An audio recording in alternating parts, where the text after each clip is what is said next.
हिंद साथियों, अगर अभी तक आपने हमारे चैनल सोशल जंग को सब्सक्राइब नहीं किया है तो सब्सक्राइब जरूर करें और बेल आइकन दबाना ना भूलें ताकि हर लेटेस्ट धमाकेदार खबरों की अपडेट आप तक पहुंचाई जा सके।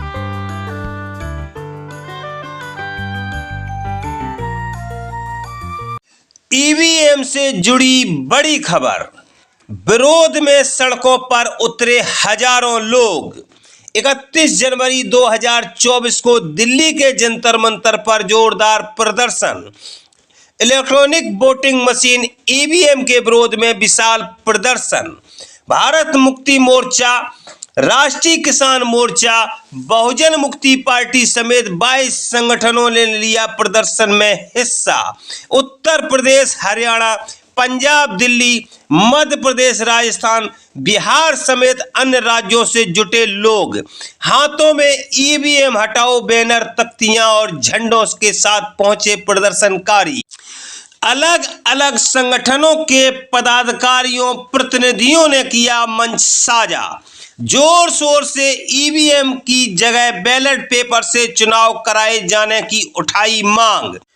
ईवीएम हटाओ, लोकतंत्र बचाओ के नारों के साथ मुक्त, निष्पक्ष और पारदर्शी चुनाव देश में कराए जाने की मांग को लेकर देश भर से हजारों की संख्या में जुटे प्रदर्शनकारियों ने दिल्ली में दिखाई ताकत।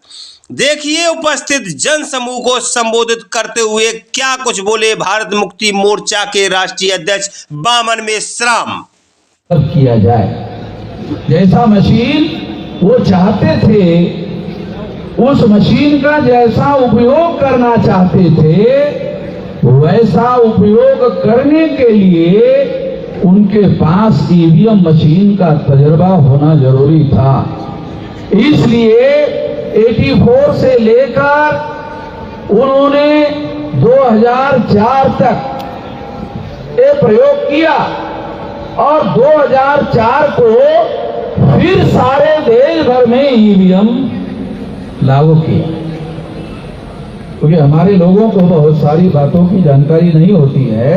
स्वामी इन्होंने इकट्ठा किए, इसके सारे सबूत इकट्ठा किए गए डॉक्टर सुब्रमण्यम स्वामी के द्वारा, और ये सारे सबूत इकट्ठा करने के बाद ये सुप्रीम कोर्ट को दिए गए। सुप्रीम कोर्ट को ये सारे सबूत दिए गए।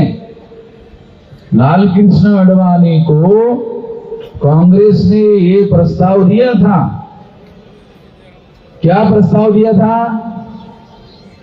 कि हमने 2 बार घोटाला करके सरकार बनाई है, तुम भी 2 बार कर लो। और हमारी छोटी सी शर्त है, चुप हो जाओ। आडवाणी की विचारधारा से हम सहमत नहीं है, मगर ईमानदारी इंडिविजुअल कैरेक्टर होता है। जो ईमान होता है ना, ईमान ये इंडिविजुअल कैरेक्टर होता है। तो आडवाणी जो है वो ईमानदार आदमी है। वो जो कचरे के ढेर में पड़ा हुआ है ना अभी, वो उसके ईमानदारी की वजह से पड़ा हुआ है। आडवाणी जो है वो ईमानदार आदमी था, और उसके ईमानदार होने की एक वजह ये थी कि वो ब्राह्मण नहीं था। हाँ, ये भी एक बड़ी वजह है। हाँ, लाल कृष्ण आडवाणी जो है ये ब्राह्मण नहीं है। तो ये ईमानदार आदमी था, तो उसने इस बात को नहीं माना और ये मामला सुप्रीम कोर्ट लेके गए। अगर आडवाणी नहीं चाहते तो ये मामला सुप्रीम कोर्ट में नहीं जाता, सुप्रीम कोर्ट में लेके गए। और सुप्रीम कोर्ट में लेकर जाने के बाद 8 अक्टूबर 2013 को सुप्रीम कोर्ट ने फैसला दिया। फैसला है, जजमेंट है, कि काल्पनिक बातें नहीं बोल रहा हूं। सुप्रीम कोर्ट ने ये जजमेंट दिया। ये क्या जजमेंट है? कि ईवीएम मशीन के द्वारा फ्री फेयर एंड ट्रांसपेरेंट चुनाव नहीं हो सकता। ये सुप्रीम कोर्ट कह रहा है, ये कोई पार्टी नहीं कह रही। नहीं तो बीजेपी वाले कहे थे अरे वो चुनाव हार गया इसलिए ऐसा कहना। तो सुप्रीम कोर्ट पार्टी थोड़ी है। सुप्रीम कोर्ट ने तमाम लोगों की बातों को सुना, सरकार का भी सुना, चुनाव आयोग का भी सुना, विरोधी पार्टी का भी सुना। सबका सुनने के बाद निर्णय दिया कि ईवीएम मशीन के द्वारा फ्री, फेयर एंड ट्रांसपेरेंट चुनाव नहीं हो सकता। ये सुप्रीम कोर्ट ने निर्णय दिया और ये सुप्रीम कोर्ट ने निर्णय देने के बाद में ये जजमेंट में सुप्रीम कोर्ट ने और एक कहा कि चूंकि केवल ईवीएम मशीन के द्वारा फ्री, फेयर एंड ट्रांसपेरेंट चुनाव नहीं हो सकता। फ्री का मतलब मुक्त चुनाव नहीं हो सकता, फेयर का मतलब निष्पक्ष चुनाव नहीं हो सकता, ट्रांसपेरेंट का मतलब पारदर्शी चुनाव नहीं हो सकता। क्योंकि पहले जो ईवीएम मशीन थी उसमें वोटर वोट डालने के बाद उसका वोट किसके नाम पर जमा हुआ आंखों से दिखता नहीं था, आंखों से दिखता नहीं था। तो ये मशीन पारदर्शी भी नहीं थी। तो इस तरह से सुप्रीम कोर्ट ने अपने जजमेंट में लिखा हुआ है। और फिर जजमेंट में दूसरी बात लिखी कि फ्री, फेयर एंड ट्रांसपेरेंट चुनाव के लिए पेपर ट्रेल मशीन लगाना होगा। तो पेपर ट्रेल मशीन लगाई गई। तो पेपर ट्रेल मशीन लगाने से क्या हुआ? पेपर ट्रेल मशीन लगाने से केवल ये दिखाई देता था कि आपने जिस पर बटन दबाया उसी पर स्टैंप लगा, आंखों से केवल दिखाई देता था, केवल आंखों से दिखाई देता था। और दिखाई देने के बाद कागज का टुकड़ा कटकर बैलेट बॉक्स में गिरता था, मगर गिनती जिस ईवीएम में घोटाला होता है उसी ईवीएम की गिनती होती थी। यानी घोटाला सुप्रीम कोर्ट का निर्णय लगने के बाद भी बदस्तूर जारी रहा। क्यों? क्योंकि कागज का टुकड़ा गिरकर जो बैलेट बॉक्स में गिरता था उस कागज के टुकड़े की गिनती नहीं होती थी। ईवीएम मशीन जो टेक्नोलॉजी है, टेक्नोलॉजी क्या कर सकती है कि यान चांद पर गया, चांद पर जाने के बाद पता चला बॉम्बे के इंजीनियरों को कि कुछ यान में गड़बड़ी हो गई। तो बॉम्बे के इंजीनियरों ने कहा चलो दुरुस्त कर लेते। यानी यान उधर है, चांद पर है, और इधर बैठे बैठे ही दुरुस्त करते थे इसरो में। यहाँ पर ईवीएम है और यहाँ पर वो आदमी है, वो यहाँ नहीं कर सकता, चांद पर कर सकता है। चांद पर सुधार कर सकता है, इसका मतलब रिमोट कंट्रोल टेक्निक है। टेक्नोलॉजी थोड़ी बहुत जानने वाले जो लोग हैं उनको मतलब रिमोट कंट्रोल टेक्निक है। रिमोट से उसको चलाते थे और अपने हिसाब से उसका उपयोग करते थे। तो यहाँ के यहाँ क्यों नहीं किया जा सकता? तो ईवीएम मशीन में पेपर ट्रेल मशीन लगाया गया, मगर पेपर ट्रेल का जो कागज का टुकड़ा है उसमें तो स्टैंप लगा हुआ है, उसकी तो गिनती नहीं होती थी। गिनती जिस ईवीएम में घोटाला होता था उसी की गिनती होती थी। तो ये अभी भी जारी है, ये अभी भी जारी है। भ्रम क्या हुआ? अरे पेपर ट्रेल तो लग गए ना, आप बोल रहे थे, लगा दिया।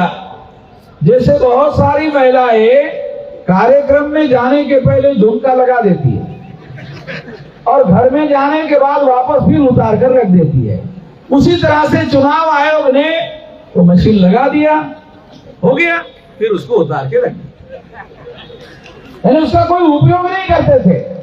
ऐसे ही एग्जाम्पल के लिए दे रहा हूं महिलाएं अपने मन में किंतु परंतु ना रखें। मैं एग्जाम्पल आप लोगों को समझने के लिए बता रहा हूँ, एग्जाम्पल देने के लिए बता रहा हूँ, ताकि बात हमारे लोगों के समझ में आ जाए। साथियों, ये जो ईवीएम मशीन है, ये ईवीएम मशीन हम लोगों को समझना बहुत ज्यादा जरूरी है, क्योंकि ईवीएम मशीन ने आपका शासक चुनने का जो अधिकार है, शासक बनने का जो अधिकार है, वो वोट में शामिल है। आप जिसको चुनना चाहते हैं, तो आप अगर अपने आप को चुनना चाहते हैं, वो अधिकार इसकी बदौलत खत्म हो जाता है, इसकी वजह से खत्म हो जाता है। अगर आपका वोट का अधिकार खत्म हो गया तो क्या होगा? तो ये भ्रम खत्म हो जाएगा। कौन सा? वोटर सरकार चुनते हैं। सबसे अहम बात समझना जरूरी है। क्या है?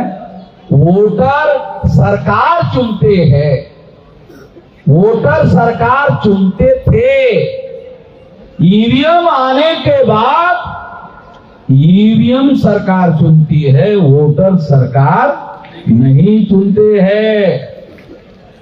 ये वोट की सरकार बनना बंद हो गया ईवीएम की वजह से। और इस वजह से क्या होगा? बारी बारी से राज होगा। कांग्रेस जाएगी तो बीजेपी आएगी, बीजेपी जाएगी तो कांग्रेस आएगी, ऐसे होगा। इससे इस देश में लोकतंत्र की जो सरकार है, वोटों के समर्थन की सरकार, जो जनता भारत की चाहती है, जिसको सरकार बनाना चाहती है, वो सरकार नहीं बनेगी।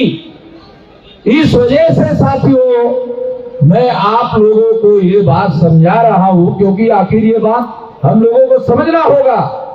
चुनाव आयोग के लिए हम लोगों ने एक लंबा पर्चा निकाला, सारे बहुत तमाम सवाल है। चुनाव आयोग ने किसी सवाल का कोई जवाब नहीं दिया। चुनाव आयोग कौन है भाई? भारत के संविधान निर्माताओं ने चुनाव आयोग को अधिकार दिया। किस काम के लिए अधिकार दिया? फ्री, फेयर और ट्रांसपेरेंट चुनाव संपन्न कराने के लिए अधिकार दिए। मालिक ने बनाया वोटर लोगों का। उन्होंने, संविधान निर्माताओं ने अधिकार दिया चुनाव आयोग को। आपको काम कितना है? फ्री, फेयर एंड ट्रांसपेरेंट चुनाव करवाना चाहिए। चुनाव कमीशन अपने ही लेवल पर निर्णय कर रहा है। सारे देश के लोग जब ईवीएम नहीं चाहते हैं, सारे देश के लोग जब ईवीएम नहीं चाहते हैं, लोग नहीं चाहते हैं, तो आप जबरदस्ती क्यों कर रहे हो भाई? आपके पास तो ऐसा पावर नहीं है। और अभी सुप्रीम कोर्ट के लॉयर ने कहा कि ऐसा कोई कानून में तब्दीली करने की जरूरत नहीं है। वो चुनाव आयोग चाहे तो वोटों से चुनाव करवा सकता है, चुनाव आयोग चाहे तो ईवीएम से वोटों कर सकता है। आज के तारीख में भी चुनाव आयोग कई जगह ईवीएम से चुनाव करवा रहा है, और आज के ही तारीख में वोटर से भी चुनाव करवा रहा है। कई जगह, एक ही साथ कई जगह ऐसे करा रहा है। तो इसका मतलब है, वोट डालने के आधार पर चुनाव करने का काम बंद नहीं हुआ है। ये कानून खत्म नहीं हुआ है, ये कानून अभी भी बरकरार है। चुनाव आयोग जबरदस्ती क्यों करना चाहता है कि ईवीएम मशीन से ही वोट हो? चुनाव आयोग शासक वर्ग का टूल हो गया है। देश में जो शासक वर्ग है, जैसे 14 अगस्त 47 तक ब्राह्मण भारत का शासक वर्ग था। नहीं, 14 अगस्त 47 तक अंग्रेज भारत का शासक वर्ग था।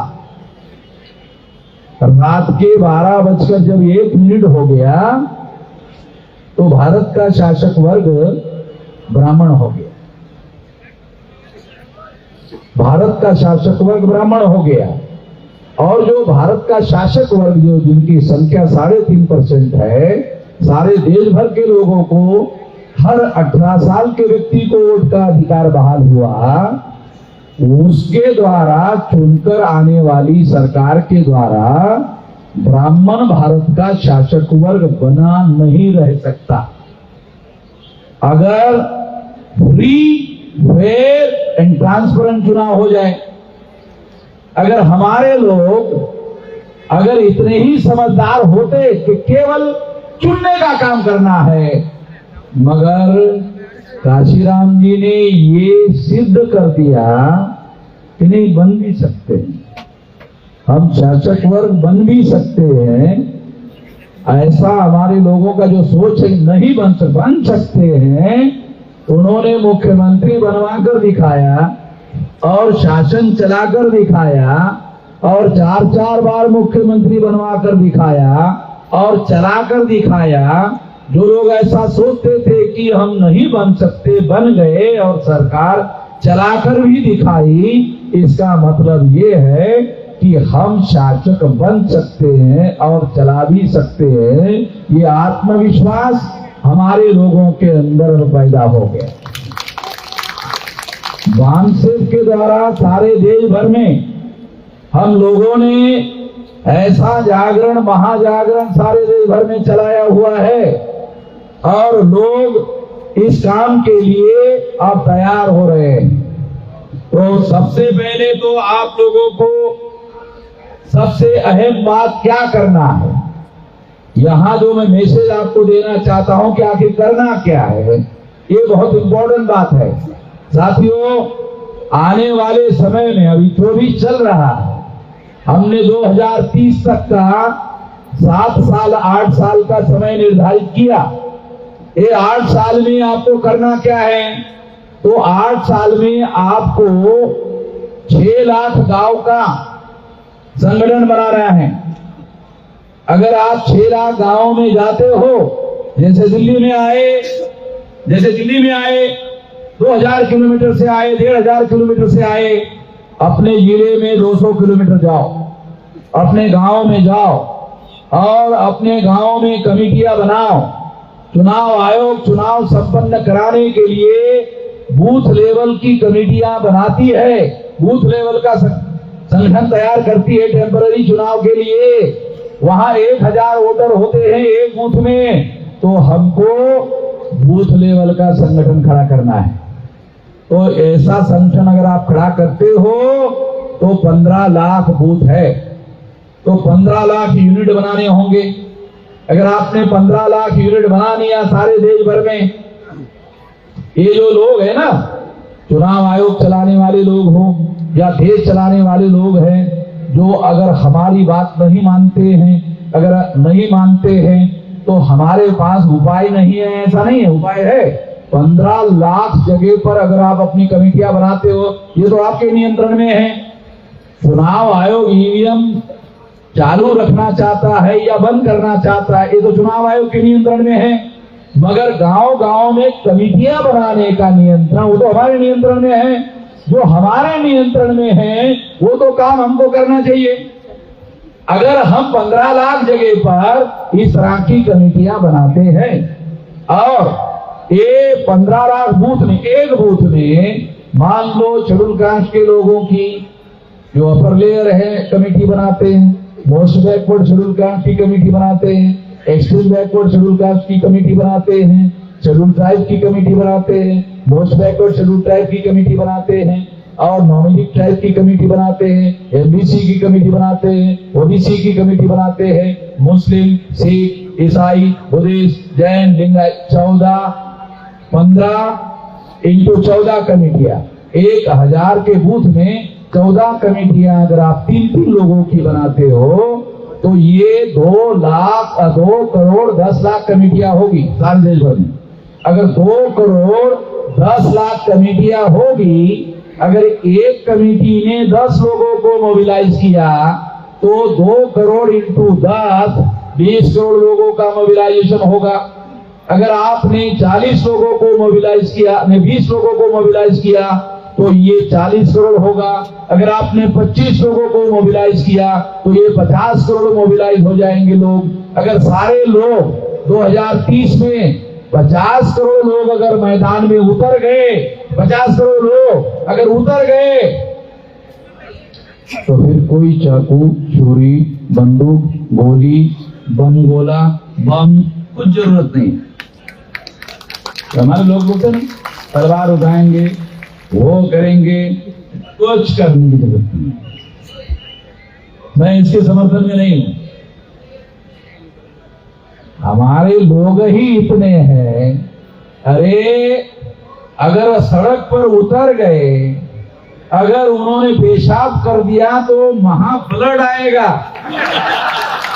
और ये जो 3.5% लोग हैं वो फ्लड में बह जाएंगे। तो हमारे लोगों को हमारे जनशक्ति की ताकत का पता नहीं है। ये हमारे लोगों की इतनी जनशक्ति है, उसको जगाने का काम करो। बम गोले, हथियार, चाकू, छुरी, बंदूक, गोली, इसका कोई मतलब नहीं है, क्योंकि वो शासक उनके पास है, पुलिस फोर्स उनके पास है, मिलिट्री उनके पास है, पैरामिलिट्री उनके पास है। तो आपको 15 दिन में अरेस्ट कर लेंगे, अंदर डाल देंगे, मामला खत्म। ये कोई उपाय नहीं है।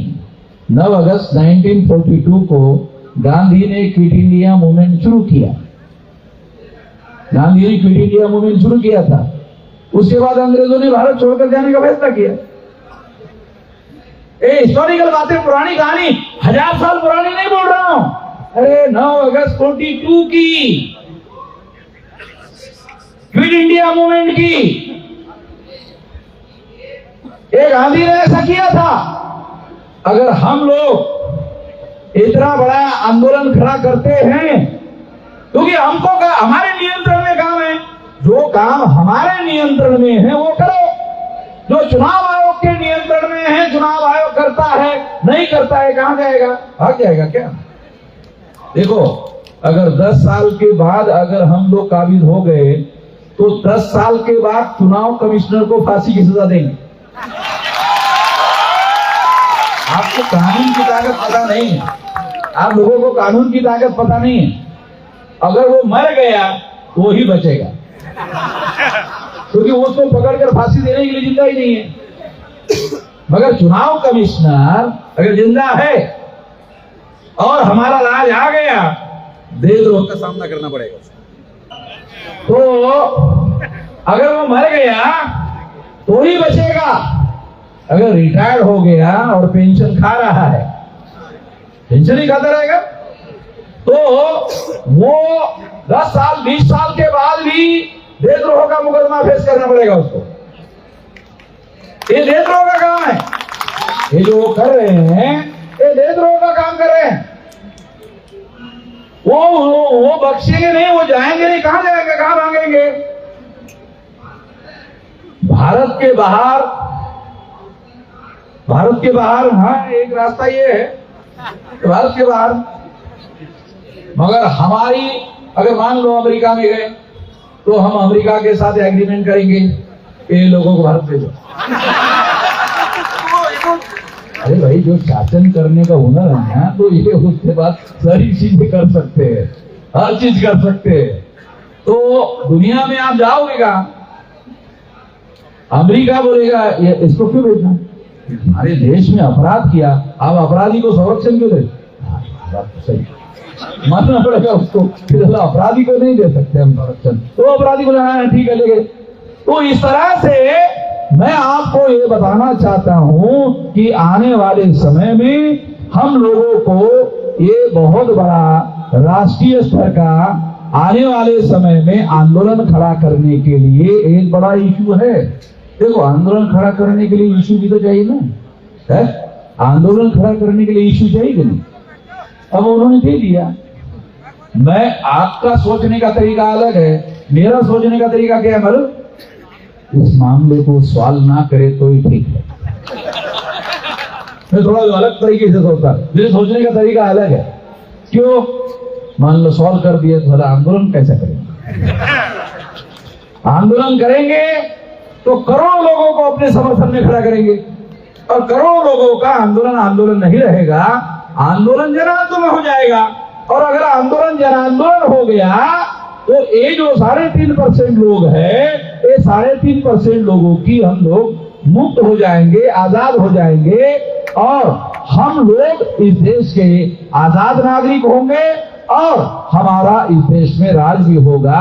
मैं ऐसा मानकर चलता हूं कि ये कहानी अब 7-8 साल की है, ज्यादा लंबी नहीं।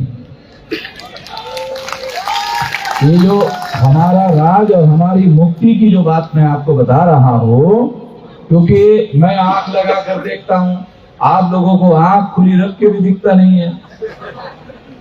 क्यों? क्योंकि मैं तो दूरदृष्टि से देखता हूं और डेली सारे देश को और सारे समाज को, लोगों को जगाने के काम में लगा हुआ हूं। तो मैं उस हिसाब से सोचता हूं, मैं उस हिसाब से सोचकर काम करता हूं। सुनो, हाँ हाँ सुनो सुनो सुनो सुनो सुनो कुछ, हाँ वो अभी 20 साल की लड़की है, बोलते कि 8 साल नहीं देखना चाहते और मैं 67 साल का हूँ तो भी देखना चाहता हूँ।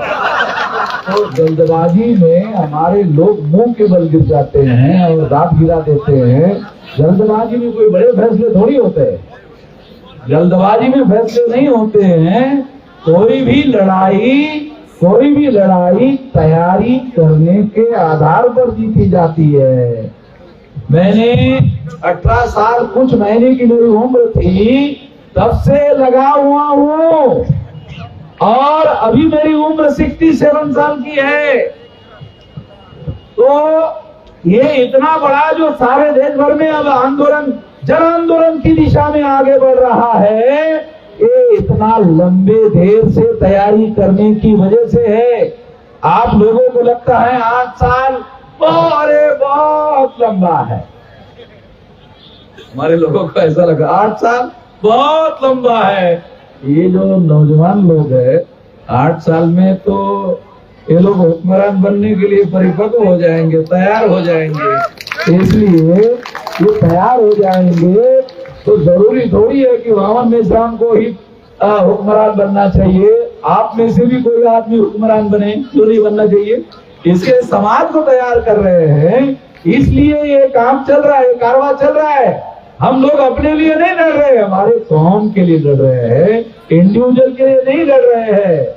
ये बात साथियों हम लोगों को ध्यान देना बहुत ज्यादा जरूरी है।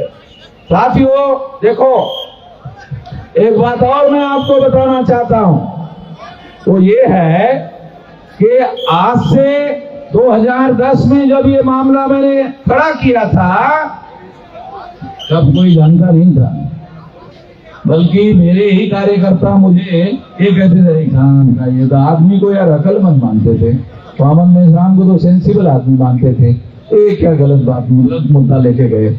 तो इतनी समझदारी और इतनी अक्ल जो है, इतना आसान काम तो है नहीं कि सभी के पास हो जाए। हाँ, अगर सभी के पास हो जाए तो फिर वामन मेश्राम राष्ट्रीय अध्यक्ष कैसे बनेगा?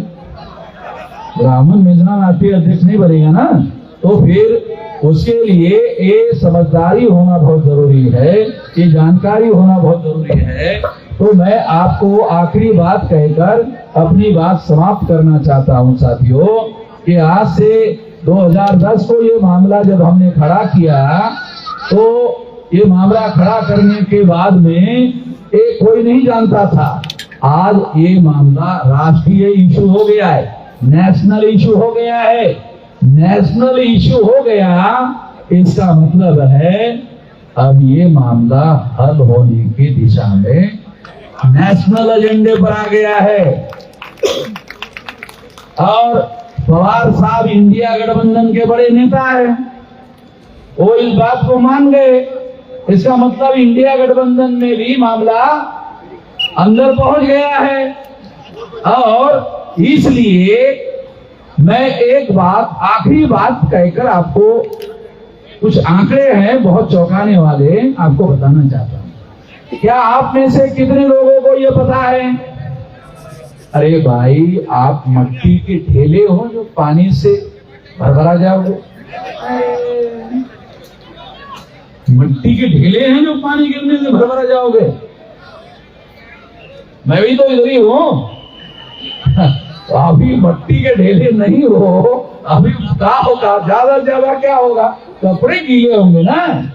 तो शरीर में गर्मी है, ज्यादा से ज्यादा कपड़े गीले होंगे। तो आखिरी बात आपको बताना चाहता हूं, देखो 2019 के चुनाव में मोदी को वोट परसेंटेज पड़ा 37.7%। मोदी को कितना परसेंटेज वोट था? 37.7%। और इंडिया गठबंधन अभी जो बना, उनके पास कितना परसेंटेज वोट है? 62.3%। अरे कुछ समझ में आ रहा? तो मोदी को ऐसा लगता है कि वह चुनाव नहीं जीत सकता। मोदी को ऐसा लगता है, क्योंकि लड़ाई कैसे 37.7% वर्सेस 62.3%। वो इतने वोट थे, तो पिछली बार मोदी चुनाव क्यों जीत गया और ये लोग क्यों हार गए? क्योंकि इंडिया गठबंधन वाले लोग यूनाइटेड चुनाव नहीं लड़ रहे थे।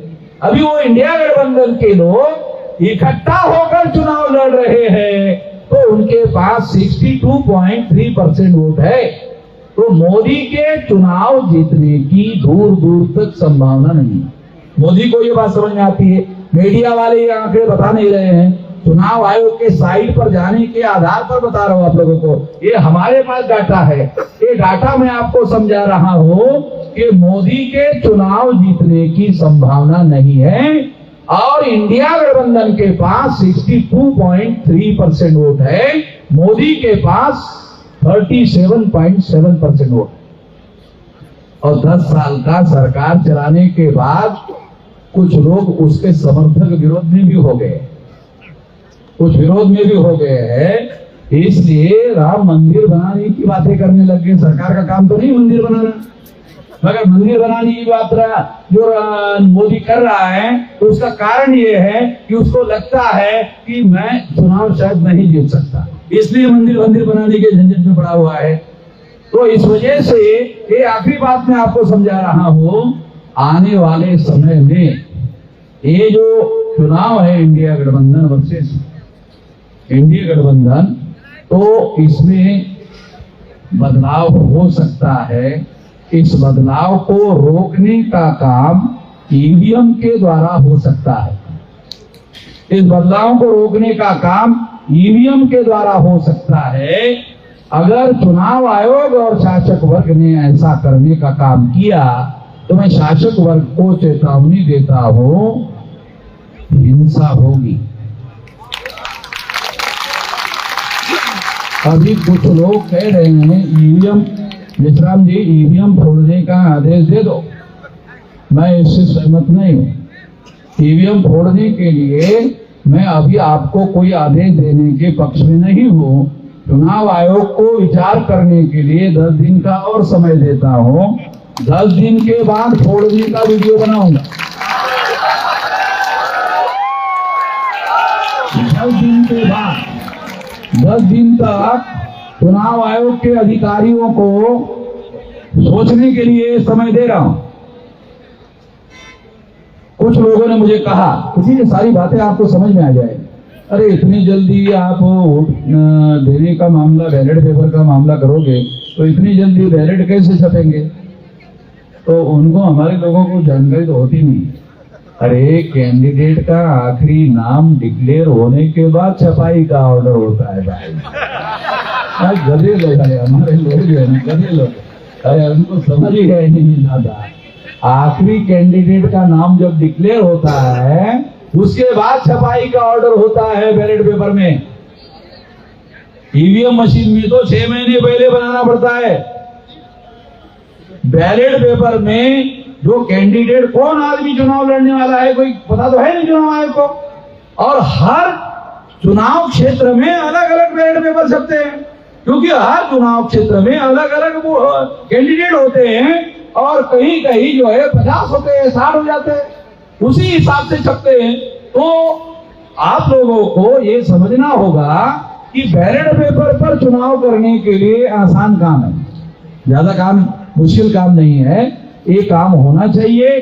फ्री फेयर एंड ट्रांसपेरेंट चुनाव के लिए मैं यहाँ चुनाव आयोग को मांग करता हूँ कि बैलेट पेपर पर चुनाव करो और 10 दिन का समय मैं आपको देता हूँ। अगर आप 10 दिन में इसको निर्णय नहीं करते हो तो फिर मैं खुद अपना वीडियो बनाऊंगा कि ईवीएम मशीन फोड़ने के लिए 15 लाख बूथ पर, वैसे तो अभी बूथ बनाना शुरू कर दो।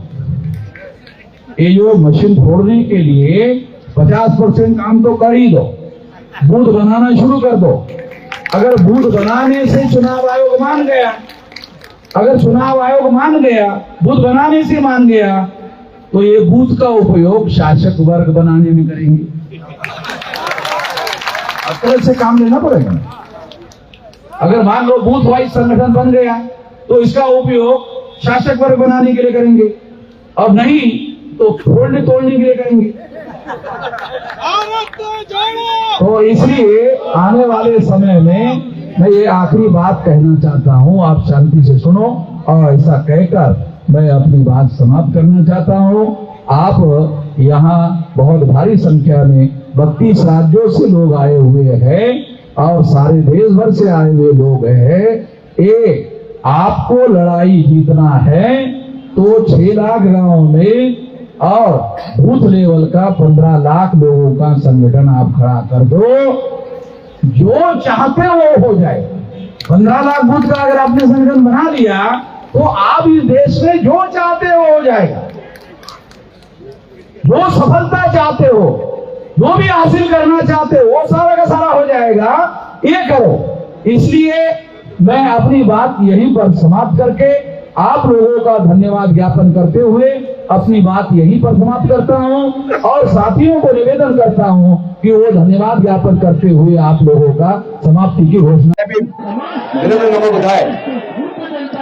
साथियों, आखिर ये भरोसा, ये विश्वास मोदी जी में और बीजेपी के नेताओं में कहां से आता है कि वो कहते हैं अब की बार 300 पार तो 300 पार आ जाती है, और इस बार कह रहे हैं अब की बार 400 पार।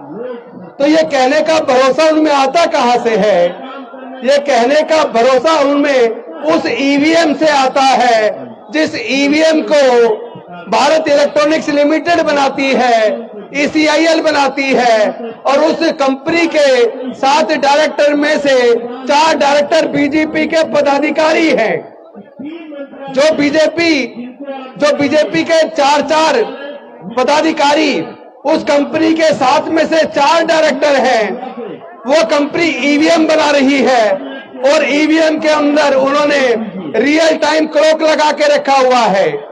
और ये जो 4 टेक्निकल एक्सपर्ट कमेटी के सदस्य हैं, जो IIT के प्रोफेसर्स हैं, वो लोग जो इस सॉफ्टवेयर को बनाते हैं, जो माइक्रो कंट्रोलर चिप जिसके अंदर ये सॉफ्टवेयर की सारी सिस्टम लगाया जाता है, उसी के अंदर प्रोग्रामिंग करते वक्त ये प्रोग्राम फिक्स कर दिया जाता है कि फलानी तारीख को फला टाइम से फला टाइम के बीच जितनी भी वोट पड़ेंगी उसका 60% वोट वो बीजेपी को चला जाएगा। तो फिर आप जितनी मर्जी वोट बीजेपी को हराने के लिए देते रहिए। अगर वो कह रहे हैं अब की बार 400 पार, तो आपकी वोट की चोरी करके वो 400 पार चला जाएगा। लेकिन इस बार भारत के लोग, डॉक्टर बाबा साहब अम्बेडकर को मानने वाले लोग, डॉक्टर बाबा साहब अम्बेडकर की कुर्बानी को बेकार नहीं जाने देंगे, क्योंकि ये वोट का अधिकार इतने आसानी से नहीं मिला है। जब इस संविधान सभा के अंदर इस बात पे चर्चा शुरू हुई, अंग्रेज जाने वाले हैं, हमें अपनी सरकार चुननी है, वोट का अधिकार किसको मिलना चाहिए, तो संविधान सभा के ज्यादातर सदस्य वोट का अधिकार केवल ग्रेजुएट को, इनकम टैक्स पेई को और बड़े बड़े जमींदारों को देना चाहते थे। लेकिन डॉक्टर बाबा साहब अम्बेडकर जी ने सोचा इस मनुस्मृति की वजह से जो धार्मिक बंदिश थी, हमारे लोगों को पढ़ने का अधिकार नहीं था, तो हमारे लोग ग्रेजुएट नहीं बन पाए। हमारे लोगों को व्यापार करने का अधिकार नहीं था, तो हमारे लोग व्यापारी नहीं बन पाए, तो इनकम टैक्स पेई भी नहीं बन पाए। हमारे लोगों को संपत्ति का अधिकार नहीं था, तो हमारे लोग जमींदार भी नहीं बन पाए। इसका मतलब ये लोग भारत के दलित, पिछड़े, आदिवासी को और महिलाओं को ये वोट का अधिकार नहीं देना चाहते। लेकिन डॉक्टर बाबा साहेब अम्बेडकर संविधान सभा के सामने अड़ गए और इस बात को उन्होंने पूरे संविधान सभा को मानने के लिए मजबूर कर दिया कि भारत में रहने वाले सभी लोगों को, अमीर हो या गरीब हो, स्त्री हो या पुरुष हो, पढ़ा लिखा हो या अनपढ़ हो, सबको एक वोट का अधिकार मिलेगा। वन वोट वन वैल्यू, यानी आपका एक वोट होगा और सबकी वोट की कीमत बराबर होगी। लेकिन ये जो ईवीएम के माध्यम से हमारी वोट की चोरी हो रही है, इस तरीके से ये डॉक्टर बाबा साहब अम्बेडकर की कुर्बानी को बेकार करना चाहते हैं। इतनी आसानी से हमारे पढ़ने के रास्ते इतनी आसानी से नहीं खुले हैं। ये जो नौकरी का रास्ता मिला, तरक्की का रास्ता खोला, ये इतनी आसानी से नहीं हुआ। इसको दिलाने के लिए डॉक्टर बाबा साहब अम्बेडकर जी ने अपने 5 में से 4 बच्चे गंवा दिए, अपनी जवान पत्नी माता रमाबाई को गंवा दिया। तो हमारा सब कुछ इन्होंने जो लूटा है, ये अब चूंकि बाबा साहब ने जो रास्ता खोला था, इन्होंने शिक्षा को महंगा करके वो रास्ता बंद कर दिया और सब कुछ प्राइवेटाइज करके नौकरी का बस रास्ता बंद कर दिया, ठेकेदारी पर फैला दी और अब ईवीएम के माध्यम से हमारी वोट की ये चोरी करते हैं। मैं वामन मिश्राम जी का धन्यवाद करता हूं। उन्होंने सबसे पहले ईवीएम के खिलाफ बैलेट पेपर वापस लाने का जो आंदोलन शुरू किया था, वो आंदोलन अब सफलता की तरफ बढ़ चला है। हम ना झुकेंगे, ना डरेंगे, ना बिकेंगे, ना डॉक्टर बाबा साहब अम्बेडकर की कुर्बानी को बेकार जाने देंगे। हर प्रकार की कुर्बानी देकर हम बैलेट पेपर वापस ला के रहेंगे। बहुत बहुत धन्यवाद। नमो बुद्धाय। जय भीम, जय भारत। बहुत बहुत धन्यवाद सर। हम